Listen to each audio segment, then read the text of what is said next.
Hello again and welcome from the deep and to another episode of The Graveyard Shift with me, Book of Brett. Today we are going to be reviewing 2022's Pinocchio, which is the latest live-action dumpster fire that Disney has decided to shove down our throats. Now, if you are not familiar with the story of Pinocchio, which I find hard to believe, but if you're not, it is a story about a woodcarver named Geppetto who creates a little wooden boy that eventually comes to life and has to go through trials, tribulations, and basically discover the difference between right and wrong in order to become a real human boy.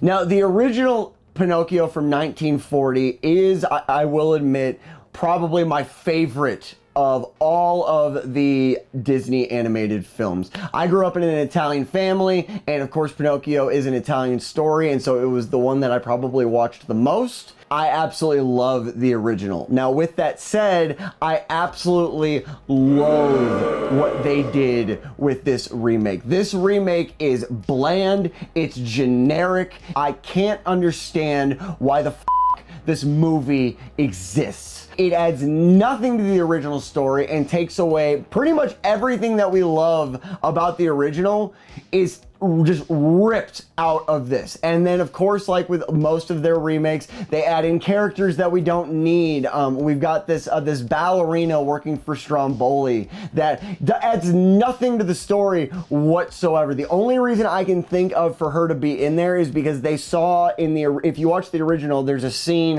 where he's performing on Stromboli's stage and one of the puppets is singing. I don't know if they just wanted to take that one aspect of that one scene and extrapolate on it, but by doing so, they added something to this movie that doesn't need to exist. It's the same thing with the Seagull, who not only has a terrible voice actress, the voice acting for the Seagull is terrible, but again, it adds absolutely nothing to the story. Now, before we get into the specifics, I want to do a couple things. I want to put out a spoiler alert, because when we do get into the specifics, I am going to be ruining a great deal of this movie. With that said, I do have to commend a couple things in this movie. The cinematography is very good. However, the issue that I have with the cinematography is that it seems to be the same as not only all of their remakes, but almost all of the Disney live action stuff coming out. Like, in general, it just looks like everything else. And although it's good, the problem with that is that you're just regurgitating the same formula, just like with the CGI. The CGI is amazing in this movie, but it's the same CGI that we see in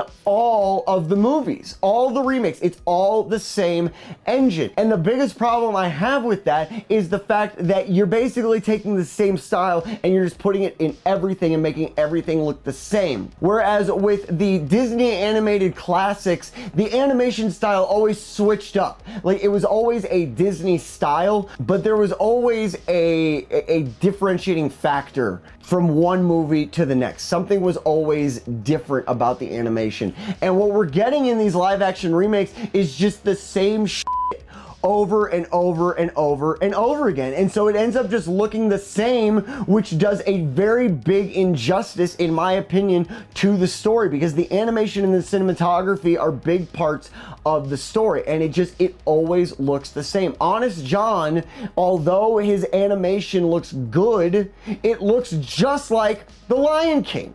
But those are really the only things I can commend about this movie, because everything else just feels very bland. It has none of the heart of the original, and I'm going to compare this to the original a lot because it is a remake, and I don't understand why they're remaking them. I have my opinions on why they're remaking them, and they're what a lot of your opinions probably are, which is, you know, they're basically trying to rebrand, and the only issue there is that people seem to be incapable of watching these movies in the context of when they were made, except Song of the South. Song of the South is just atrocious, and I can understand why that doesn't exist. The original Pinocchio had heart.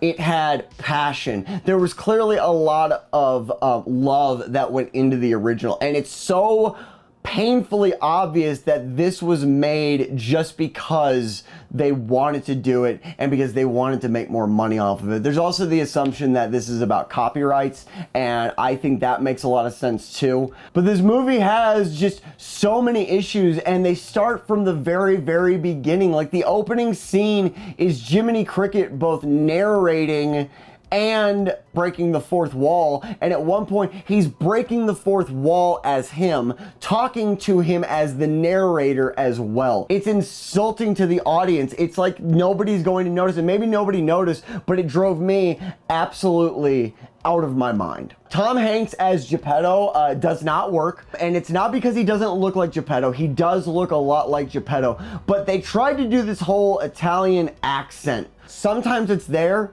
and sometimes it's not. It's never consistent. And I don't understand why, because Tom Hanks is a phenomenal actor. You can go watch Terminal and see him doing an accent and doing an accent well. So I don't really know what happened there, but it really feels to me like it's a very big sign that nobody gave a shit.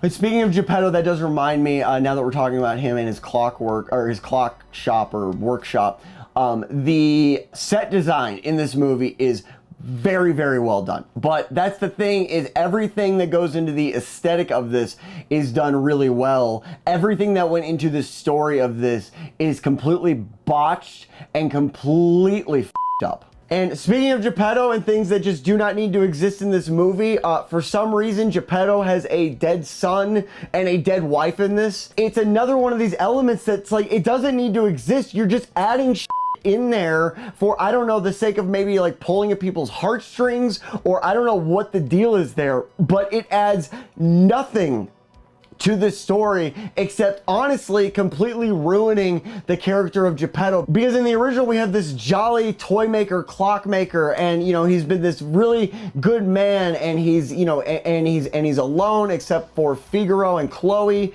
and through making a wish, by being a good person, his wish is granted. In this, it's more like he had to lose everything, and he's this broken, sad man who then gets his wish made because everything was taken away from him, which to me sounds an awful lot like the story of Job. And so instead of this like happy character that we can relate to that really makes for a good story, we have this sad, broken Geppetto, and who the wants a sad, broken Geppetto? I do love how Disney is all about, you know, trying to stay culturally accurate. They did it with Mulan, which is great. It's fine. I don't have an issue with that. However, I do find it really interesting that when it's not about a nationality or culture that's like in the limelight right now, they really don't seem to give a shit. And I say that because this is a movie that's supposed to take place in Italy, and yet we have one Italian actor in this whole movie, Giuseppe Battistone. He's the guy that plays Stromboli, and he actually does a phenomenal job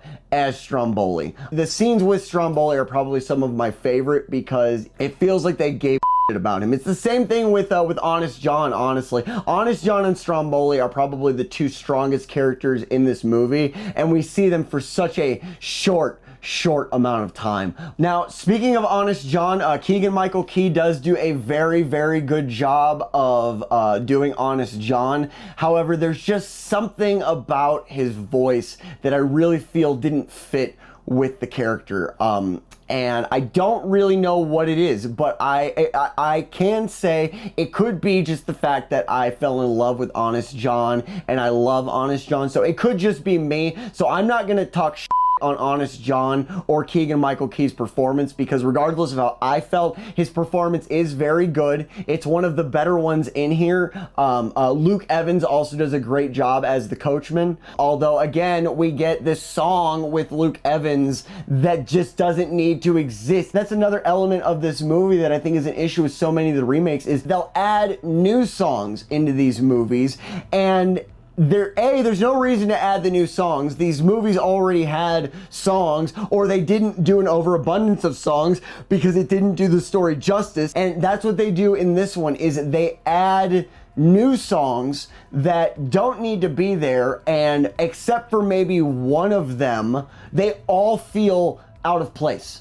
Now, speaking of missing the whole point of the story, I think this scene that we get at Pleasure Island is probably the most blatantly offensive scene in the movie in regards to treating the original story with respect and giving a about the story. The whole thing with the original Pleasure Island is that we're watching Pinocchio enjoy his time, although a little reluctantly. It is a little reluctant in the original, but he's enjoying his time at Pleasure Island when he shouldn't be. And the reason that works so well in the original is because we as the viewer are using our moral compass to understand that what's going on is wrong, even though Pinocchio doesn't understand that it's wrong. Because let's not forget, the whole point of the movie is for him to figure out the difference between right and wrong.